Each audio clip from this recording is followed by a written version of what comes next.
it was kind of funny coming full circle. Left the family business in 2018. 2023, actually purchased all three of my parents' laundromats. We had the resources to do that because Wash, Dry, Fold POS had grown. To date, we've sold over 1,200 systems to laundromats across all 50 states. How do you build an app for a laundromat? Yeah, there's that should be the title of this episode. Hey, welcome to the New Build podcast presented by Bubble, where every other week we explore how the playbook for entrepreneurship is changing thanks to evolutions in AI, software, and culture. I'm Abhinav, video producer at Bubble, and on today's episode, I spoke with Brian Henderson, co-founder of Wash, Dry, Fold POS, which sells point-of-sale systems for laundromats. They've sold systems across all 50 states, and their systems run on their own custom software that they built with Bubble. I spoke with Brian about how he came into the laundromat industry through a family business, and how someone like Brian, who has a background in chemistry, not software development, can end up building an app that modernizes an entire market. Let's dive into my interview with Brian. My name is Brian Henderson. I'm the founder of Wash, Dry, Fold POS. It's the point-of-sale system for laundromats in the United States for managing drop-off laundry orders and team management, even as far as having a complete repair log for washers and dryers and customer text message notifications when their laundry's ready for pickup, and integrations for delivery with third-party services like DoorDash and Uber as well. You and I had the opportunity to speak a little bit about your journey back in, I think it was end of 2024 at our last BubbleCon. And I remember being really impressed and also like surprised at how much opportunity I think your business has found within the laundromat space. What led you to doing your own thing? And was it always part of the plan or was it a surprise? It's been an interesting journey. And the fact that we focus on just laundromats is kind of a funny one. That my business partner, Ian Gallahan, and I, when we first started out, our thought was, okay, and after we kind of max out this vertical, maybe we'll branch out to other industries and all that. Yep. And here we are 10 years later, actually, just all in on laundromats, even going so far as buying 3 laundromats of our own as well, in addition to the software company that services laundromats around the country in all 50 states. So we're about an inch wide and a mile deep on this. My dad started Liberty Laundry in Broken Arrow, Oklahoma back in 2005. 2010, I came on board as a manager to help open his second store, and then we quickly opened up a third store. And that work kind of got me a reputation in the laundromat industry at various trade shows for laundromats and publishing articles and trade magazines. Talking to enough people, realized that there was a desperate need for somebody to solve some of these technology systems for modern laundromats. Yeah. And I realized that creating a business was the best way to serve that need, where I could basically package that technology and help them with being a one-stop shop with that. And so started Wash, Dry, Fold POS in 2016.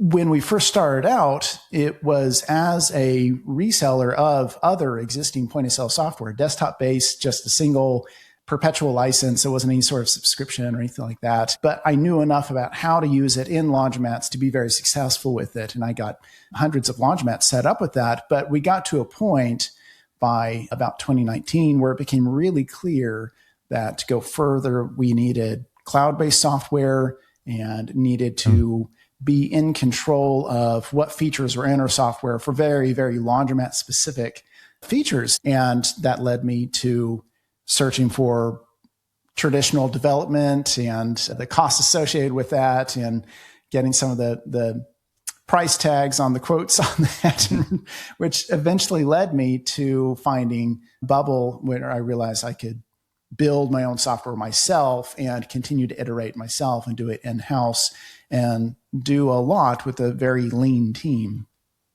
So this lays out a pretty great trajectory for us to follow through on this discussion. Quick tangent before we go. What is a laundromat trade show like? I mean, that sounds so fascinating. I love hearing about different trade shows from different all the industries. The niche industries that are out there that just fly under the radar. People don't even realize. First of all, the laundry industry in general is a multi-billion-dollar industry, and it's here to stay. It's very stable. I've met more millionaires in the laundromat industry than anywhere else I've ever talked to, except for maybe a bubble conference. Wow. So okay. It's fascinating. And by the nature of it, that laundromats are so very neighborhood based. And so there's actually a very tight knit community of laundromat owners out there. It's very much a mom and pop shop type of industry. I think it's something over 70% of laundromats are owned by 1 to 3 store owners. So you have a lot of these single store owners that are doing the best they can to serve the community, but then they just kind of struggle with some of the pieces, such as the technology and managing it and all that. Yeah, laundromat trade shows. The big one happens every other year. It's called the Clean Show, and it's for the laundry and textile care industry. It's something like 450 exhibitors at the show over a 4-day period, showing off live demonstrations of equipment and folding machines and machines that hold hundreds of pounds of laundry at a time in them, and all these educational panels and seminars and all of that. And people from around the world come to it.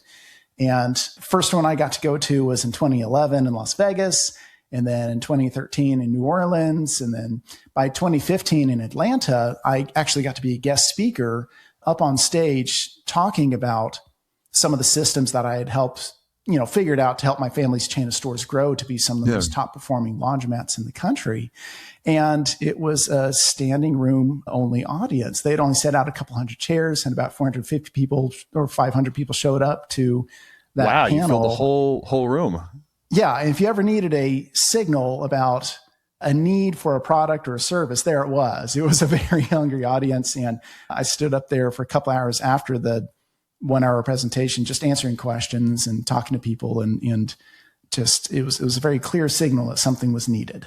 We really specialize in focusing truly on laundromat owners, those who actually have a building with equipment in it, and they're looking at ways of managing that service. And not just a laundromat, but a laundromat with a drop-off or pickup and delivery business in it. And it's a fascinating group of people who get into owning laundromats. It's very, very common to see.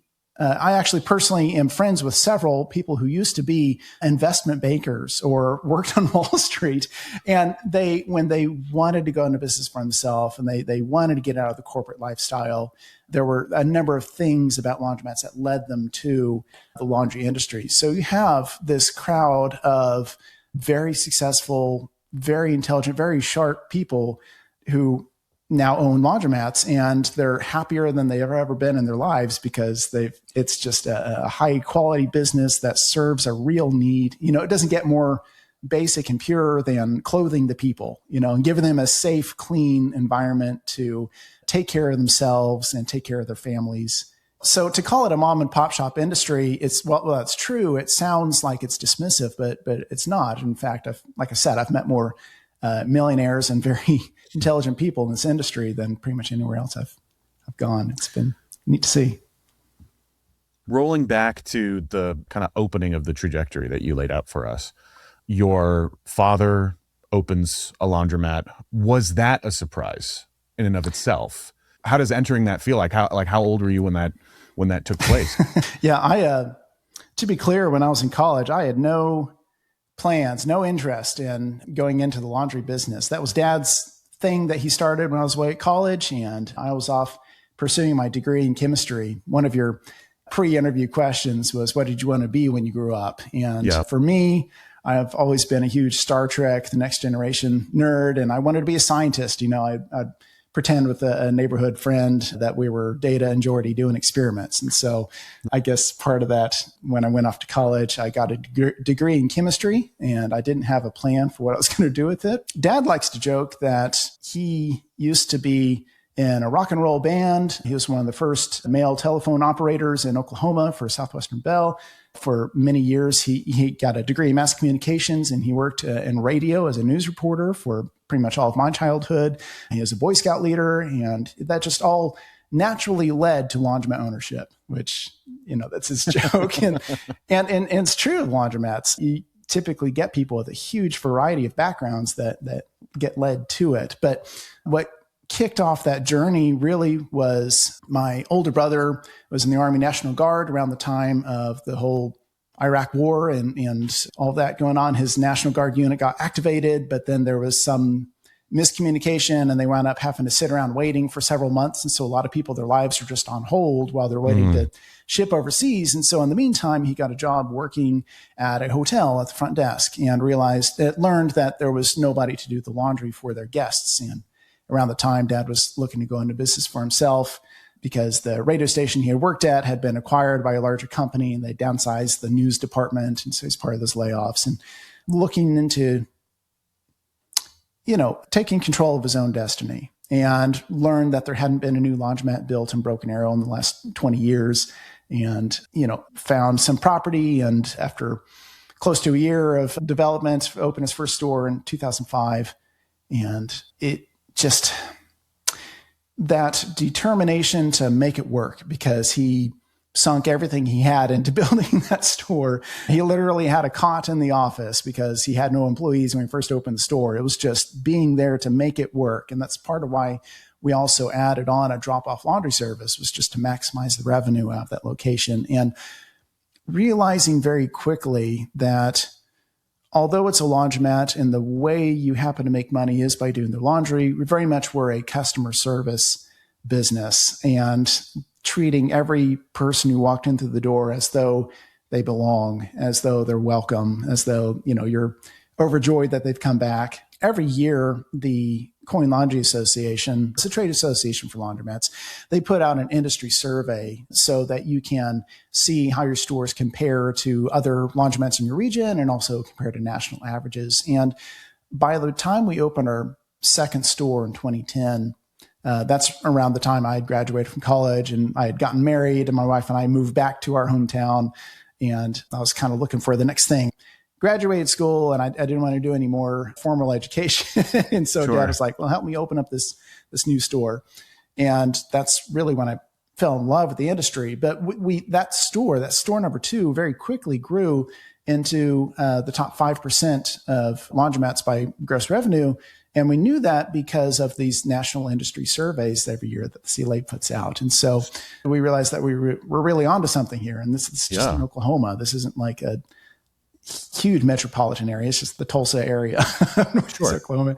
And so that quickly led to designing and building store number 3 and opened that up in 2014. At what point in that process do you start looking at the technology a little more closely? Oh, I'll tell you. Yeah, absolutely. It was shortly after we opened the store number 2 and having to manage employees across locations, that thought about how can I communicate with the team without having to be in 2 places at once, and think about that central touch point and realize that, okay, if we added like a computerized point of sale system here at the service counter, that's a computer with internet access. And I could create like a password protected website that our employees could look at their work schedule or see messages from management.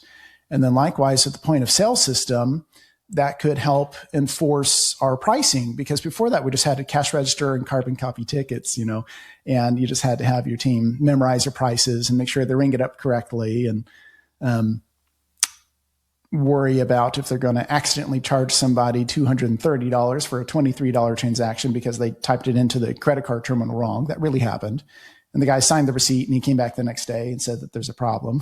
Computerizing it, that simplified things a lot, allowed for easier accounting and reporting, but it also added a new wrinkle because up until that point in time, we had never had to worry about computer proficiency for our employees. And after I installed the point of sale system, young guy in his 20s installing computers, I just assumed everybody knew how to use it. But I had employees who had never even held a computer mouse before. They didn't know how to use one. Wow. That kind of stuff. And so realizing, oh, that's a problem. And so having to quickly develop tools and resources for training laundry attendants on how to use this technology and to try to make things as streamlined as possible became one of the focuses of my work in those early 2010s there, which eventually led to solving those problems for other laundromat owners as they also needed to computerize their systems.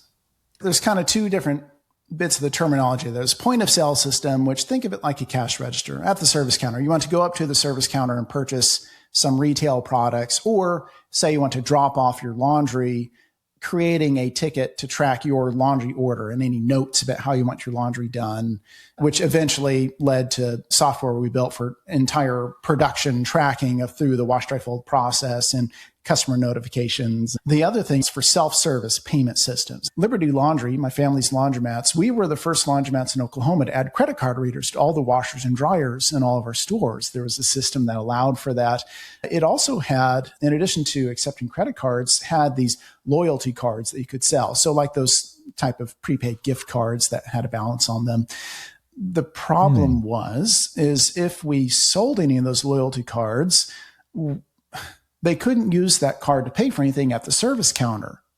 And that was a frustration to us because it's like, we've got this customer and they've given us money, but then they can't spend it over at this other part of our business that's right here. You know, it's still the same business, it's still the same customer, but we have these different silos of information and these disparate systems that don't talk to each other. And really just that thought of, man, I wish this stuff all talked to each other, was one of the driving factors in founding Wash, Dry, Fold POS. Just these different towers of information that just don't talk to each other, which always drove me nuts. So turns out I had to build that solution. In fact, fast forward to this last August, 2025, at the Clean Show. We were an exhibitor at that show. We've done that a few times now. It was a very proud moment for me. We were even able to announce some industry firsts. There's a major equipment manufacturer called Alliance Laundry Systems, and they're huge. They're like $1 billion company at this point in time. They service laundromats and laundry companies and all that worldwide. And we were the first point of sale system to be able to announce an integration with their new API for their washers and dryers. And so in our software, for when laundry attendants are working on drop-off laundry orders, they're recording which washers and dryers they actually laundered the clothing in, the laundry order in. With this integration, you're literally able to start those washers and dryers from within our software. That moment where you start to have that realization, I wish they talked to each other, maybe we do it ourselves. Well, first, I'm curious, do you still also work with the family business, or have you switched full-time to So the timeline, right? Dad built his first store in 2005. I graduated 2010, and that's around when Dad opened his second store. 2014, store number 3. 2016 is when I started Wash, Dry, Fold POS as a side business to help other laundromat owners. And it grew so much that by 2018, I actually had to step away from the family business and the operations manager role to focus just on growing this new venture. And it was 2019, I think, when my business partner, Ian Gallahan is my business partner. And that's when he stepped away from his full-time job, 2019. And then it was 2023 when Ian and I actually purchased all 3 of my parents' laundromats at one time. And we had the resources to do that because Wash, Dry, Fold POS had grown. To date, we've sold over 1,200 systems to laundromats all across all 50 states. And so it was kind of funny coming full circle to have left the family business in 2018 to then coming back and then buying it entirely by 2023. And in fact, half of the management team were people I had personally hired back in the day. Nice. And so it was about the smoothest transition of ownership as you could have hoped for. But that's great. To today, I've now run both companies. We've got a team of 7 people for Wash, Dry, Fold POS and a team of 25 people for Liberty Laundry. And I couldn't do it without my amazing team and also my excellent business partner as well. Prepping for this call, there were 2 main aspects of your business and your story in particular that I think are equally unique that I'd love to really drill a little deeper into. and I kept debating which one to ask first. Sure. The first one that I wanted to talk about is this journey of modernizing a space, modernizing a vertical. I think that it's such a fascinating idea to think about someone in your shoes, the experience of entering an industry via a family business and then helping it evolve with new technology. As you're going to these trade shows, as you're talking to other laundromat owners, as you're seeing your own laundromat and the different challenges it's facing, and as you are first setting out to build what becomes Wash, Dry, Fold POS, are you sensing excitement and hunger for that kind of evolution? Was there pushback at taking that technological step, or was it just pure like excitement, like, yeah, we're ready for it, we just need the guidance? There's so many unknowns with the startup, and when we began, we didn't know how many laundromats would invest in technology, what the total addressable market was, what price point that we could serve them at, what they would be willing to pay. Where do you buy computers wholesale? And how do you fulfill that? How do you ship that? Where do you buy weight scales? Because laundry is typically done by the pound. How do you control label printers for labeling the bags of laundry and all of that? So when we first started out, we did not begin by building our own software. I mentioned that we were actually retailers of other point of sale software because that was a means to an end. The short answer to your question is it's grown over time. And we've gone from needing to convince people back in 2016 that, computerizing your operations is a really good idea for a lot of reasons, mainly to get you out of paper accounting hell. But all the automations you can get from that and now integrations to now a lot of people getting into the industry are just coming in expecting to computerize their operations, and they're looking right off the bat for software for running their business. And the assumption is just that, the point of sale system is going to be computerized. If nothing else, like get a Square, tablet, right, or more generic type things. It wasn't until 2018 that we started selling subscriptions to anything of any sort, and realizing that, they're willing to pay this much per month, and here's what it's worth to them. There's a number of reasons why we realized we really needed to take this development in-house and build our own solution. We got to that point with a customer base of a few hundred customers, and with already knowing how to collect subscriptions and charge those and all that. And so we had the resources to sink into building our own software, and the time and the resources to do that, and to build it with feedback from an already established customer base who have already given us money. Was there a particular feature or possibility or like eureka moment that you remember some of those early customers experiencing that, how did you start getting converts? Actually, just had one today who sent me an email to say thank you about how much he appreciates our software. Good old Jim Radovic down in Jupiter, Florida. He does a lot of commercial work through his laundromat, a lot of businesses that he does laundry for. And he was spending days and weeks each month invoicing these commercial accounts, because everything before that was all paper-based. And it was just taking up an extraordinary amount of his time on a monthly basis. And then when he was able to computerize his systems and automate things with Wash, Dry, Fold POS, then it's literally just each month a couple of clicks, and his invoicing and whole accounts receivable process has been automated and simplified and streamlined. I said there were two things I wanted to drill deeper on. The second one is, we talk to a lot of people who have a B2B offering, and usually it is a SaaS product. It's a software. Your business is software, but there's also a hardware component to it. It's a system.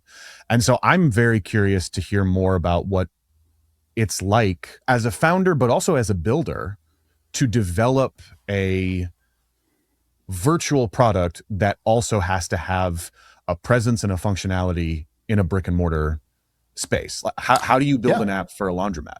Yeah, there's That should be the title of this episode. When I first got started telling people I was building a technology company for laundromats, usually the response I got was either, oh, cool, or, I didn't know they had technology. Yeah, right. We are a little bit different than a lot of other pure SaaS companies that you talk to, in that in order to subscribe to our software, you have to first purchase the hardware from us, the touchscreen computer, cash drawer, optional weight scale, receipt printer, bag label printer, credit card processing and terminal, and barcode scanner if you want one of those. And there are a couple of reasons to it. And it really gets back to that core mission of why I started WashTypeFold POS in the first place. Laundromat owners come to us because we have a one-stop shop solution. We've solved all this for you. We know that the hardware that we sell works perfectly, and our software has been fine-tuned to work perfectly with the hardware that we sell. Right. And we provide full tech support for that, because a business owner comes to us to buy our software, not to use our software. They're subscribing to us to solve their problem. And if there's any problems, they know exactly who to contact to get it resolved quickly. The value proposition gets better over time as we continue to roll out updates and new features and all of that. Right. And that's a large part of where Bubble comes into play, and that we're able to just push those updates to all of our subscribers instantly when we roll those out. And so it gets to be more and more valuable. And the proof is in the numbers. We have a net negative churn, in that we charge per store for our software. It's a monthly per store subscription, but then successful laundromat owners oftentimes will build additional stores. And so they come back to us for another system and another subscription. So as they get on and they find success with our product running their businesses, then they go on to build additional locations or acquire other laundromats, and they add in another WashTypeFold POS system at that store.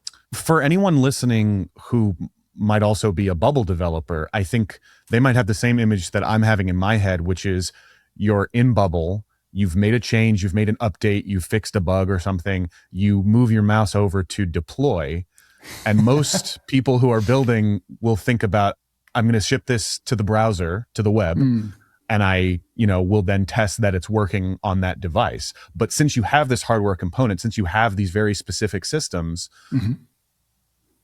are there additional considerations that you have to think about when you're making updates or shipping new features? Yeah, we have this whole methodology that has gotten easier since Bubble acquired Flusk, by the way, and you're now able to schedule your deployments. Thank you so much. I think that was announced at the same BubbleCon where we were interviewing. Yes. And in fact, I was one of the people in the audience who asked about that. And Emmanuel was like, I think it's in Flusk. And so it's like, oh, okay, cool. I didn't even know that was a thing. Yeah. The Bubble gives you logs about how much activity is going on in your app, how many page loads are currently going on, and you can zoom in on particular windows of time. And we know that since we serve businesses, the vast majority of activity in our software happens during business hours, during the day.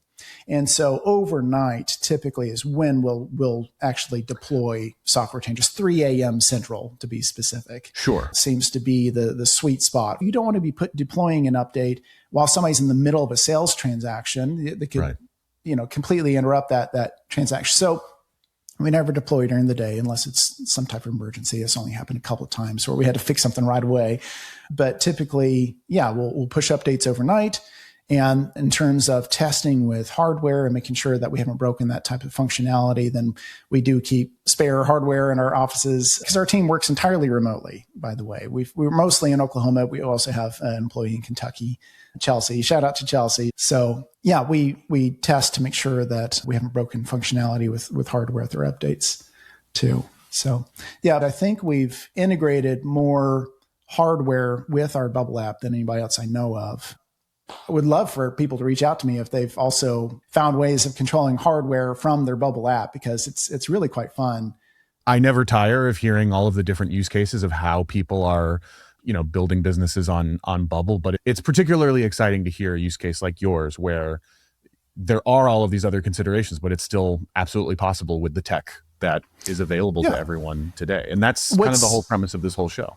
Just to kind of circle back to, looking between where you started in 2016 and what you originally wanted to solve and where you are today, you talked about this trajectory at the start of this conversation, and I think it's, in some ways it seems like a linear, logical.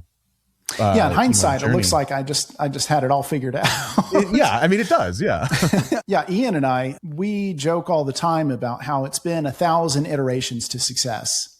And it's just been a story of making enough right moves, enough guesses that turned out to be correct over time in aggregate, and building on the successes that it's worked out really well. And so looking back after the fact, it sounds like we had it all figured out. But the truth was, with a startup, you never have enough information. You never know the full story of how it's going to go. And it's just, you just need to get started. You just have to take action, and that's going to inform your next steps. And a lot of people will try to build the perfect app first and then launch and then try to go get customers. And that is such a mistake. It's really, you need to get yourself to a spot where you can solve a need that's worth money to somebody and start from there. And that may or may not involve building the software first. In our case, it was several years before we built our own thing. But I think the thing that's been the most marvelous and wonderful to me has been learning how to build our own software and learning how to integrate with different apps and things like that. Back when we were selling somebody else's product, we were very limited in that we had no control over the development of that app. And it was kind of old software by that point in time when we first started selling it. And we had several instances where if only it did this, if only it did that, but it didn't, and so we lost the sale, and that was frustrating to me. And so committing to solving those problems and figuring them out. And then at the 2019 Clean Show, it keeps coming back around to this show, we had 5 different other exhibitors approach us at our booth saying, "Hey, we keep hearing about you guys, and we want our stuff to communicate with your software, so let's talk."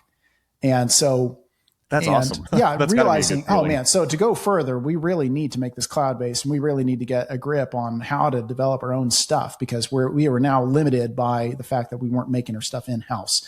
And so on top of that, had 2 separate conversations that were almost identical, and it was kind of shocking, and that it really steered us to trying to figure out how to build things in-house instead of being dependent on some external developer or agency to make something for us. One of them said they were a pickup and delivery service software. Our booths were nearby each other at the show, and they approached us and said, "Hey, over the past year, we've been trying to build our own POS system, and we've spent $150,000 on development, and a lot of our customers, they've been patiently waiting, and we've got nothing to show for it. It's garbage. It's no good. We've spent a year and $150,000 on development. We've got nothing. So can we just send people your way for the POS stuff, and then for the delivery, you just send them our way?" And we're like, "Yeah, okay, that sounds good." And this is right around the time that we're, thinking about exploring having our own software built, right? And then a week after the show, another delivery service, unrelated to the first one, called us and said almost word for word, "Hey, over the past year, we've been working on trying to build our own POS system, spent about 12 months on it, and $100,000. It's garbage. It doesn't, it's no good." It was shocking. And so that led us on a quest of trying to find out, how can we make our own software in-house and also make it work with all this hardware and make it cloud-based? And that led us to shout out to Coaching No-Code Apps with Gabby Roman and Kristen Young and their Built to Scale program. And they were huge and still are huge proponents of Bubble. And it was a means to an end for I, as a business owner, to move my business forward. I already had a customer base and the revenue to help me pay for that coaching to go through their program, to learn how to build it ourselves. And I guess I was a good enough of a student that I even eventually became a part-time assistant coach for them for a little while. That was kind of fun as well. I took it as an opportunity, as like accelerated learning, because that's the quickest way to learn something is to try to teach it. Learn by teaching, Did that for a while. And so then by the end of 2020, we were able to launch our app, and we've been going from there from then on. And since then, I now have a couple of junior developers that I've been bringing up and training on my own. And so we've got several people now who are working on our app. Awesome. We like to end by asking our guests what their playbook would be for anyone else who wants to do what you're doing. Based on the conversation that we've had, I kind of think that there's actually two different playbooks I could ask for. So feel free to answer both or pick one. But one is, what would be your playbook for someone who wants to scale a business that includes both SaaS and hardware? And the other would be, what would be your playbook for someone who is looking to use new tech to modernize an industry? Mm-hmm. When hardware is involved, then you really have more of a question about the logistics of supply chain and storage and sales tax, depending on, how where you're warehousing your stuff and where you're selling it and all of that. So my advice really would be just to see if there's a way that you can receive payment first for the hardware before you then fulfill the order. There's actually a whole world of selling hardware that you don't know exists until you start searching for it. So look for third-party logistics companies, see if there's ways that you can use their resources where you collect payment first and then they help you with the actual fulfillment of that order. And so that would be a tip on that. I guess other advice for somebody trying to use technology and really just get started on that journey is there's never been a better time to get started. And the amazing thing about the world we live in now is you don't need anyone's permission to get started. Just get going. Just take those first steps. That first bit of action you take is going to inform your next steps. There's 0% chance you're going to have the perfect app right off the bat, even if you spent $150,000 in development or anything. There's no chance. There's no way. And so don't fool yourself thinking that you're going to have everything figured out right at the start. There's no way. It's impossible. The only way you get to a perfect app and a perfect business is to have paying customers giving you feedback and to have experience. And that can be a challenge for somebody who is like a tech geek like me, who likes playing with this technology and stuff and piecing things together and building things, or somebody who is technically proficient. And it's a form of procrastination to just constantly build without actually shipping. And so don't fall into that trap. Start getting feedback from real, actual paying customers sooner rather than later, and you'll be better off and your customers will be better off if you do that. So that's my main bit of advice. Let's close things out with just some quick rapid fire. I'll ask a couple of questions, whatever comes to mind. If you have a quick answer, fine. If you have a little bit more explanation, that's also fine. You actually already answered my first one, which was, what did you want to be when you grew up? It was, I want to be a scientist. I'm technically a chemist. I've got a chemistry degree. I didn't have a plan to go with that, but I'm glad I went. Thank you, the University of Central Oklahoma, for the scholarship. So, and I like to think with my two businesses, I'm contributing enough back to my state's economy that helping with that. So it's all worked out well. What are the top things that you need with you when you sit down to work on Bubble? Like 2 or 3. All right. You're going to laugh at this. Back in the day, back in 2017, I paid for a business coach for a little while. And one of her best bits of information, the eventual millionaire, by the way, the Jamie Masters, her tip was this waterproof notepad you can get in the shower. It's called Aqua Notes, and it has suction cups on the back of it. It's waterproof paper and a pencil. And the tagline written on the pencil is, never let another good idea go down the drain. And I swear half of my software was written in the shower as you have this time, you're thinking through the logic. The beauty of Bubble is that you don't have to know the code to make your software, but you do have to think logically. You have to solve those problems and think about the sequence of events. And, for me, in nice long showers, your mind is free to think about things and then just realizing, this and then that. And so writing down those notes. So a stack of notes from the shower on that waterproof paper, taking it with me to my desk as I'm working. That's an important part. It's a real challenge. I've been facing this a lot recently. I've got 3 small children and 2 businesses. And then we About a year and a half ago, we moved out to the county, instead of being in the city. So it's a lot more driving time and all that. Trying to be creative on a limited timetable is difficult. It's a challenge. And so being crystal clear about what you're sitting down to accomplish is important. So yeah, having time and space to think through things is important. Yeah. Do you consider Bubble a creative tool or a technical tool or both? Is it a cop-out if I say that it's a technical tool that unlocks your creativity? I mentioned before about, my frustrations with code. There are programming languages and tools that allow you to create software that is great, but I swear I just get stymied every time I sit down to type out anything that's code heavy or code dependent. But then something about the way Bubble is built just unlocks my creativity and feels like I've gained a superpower to build the things that I want to build and not get stuck. So Bubble is a technical tool that helps me get unstuck and allows me to be creative. This next one is a little bit of a hot take sort of question. What is something that you think other entrepreneurs are not paying enough attention to? Not paying enough attention to. Or maybe an alternate to this question could be, is there a mistake that you see other entrepreneurs making often that you think is like particularly noteworthy or frustrating? Yeah, I think it goes back to what I was talking about earlier about how you don't need permission to get started, especially if you're brand new. If you haven't started a company before, if you haven't launched something before or made that jump, maybe you are a business owner. I have contacts who they are business owners in other industries, but they're thinking about maybe starting some software in order to, reach out to a more national audience. And they just can't quite seem to make that jump. And my advice for them is you don't need permission to get started. You just get started. You just get going. And if that leads to building a subscriber base that makes this a profitable venture, that's great. And if not, then that's okay. If it's better to know sooner rather than later. Yeah.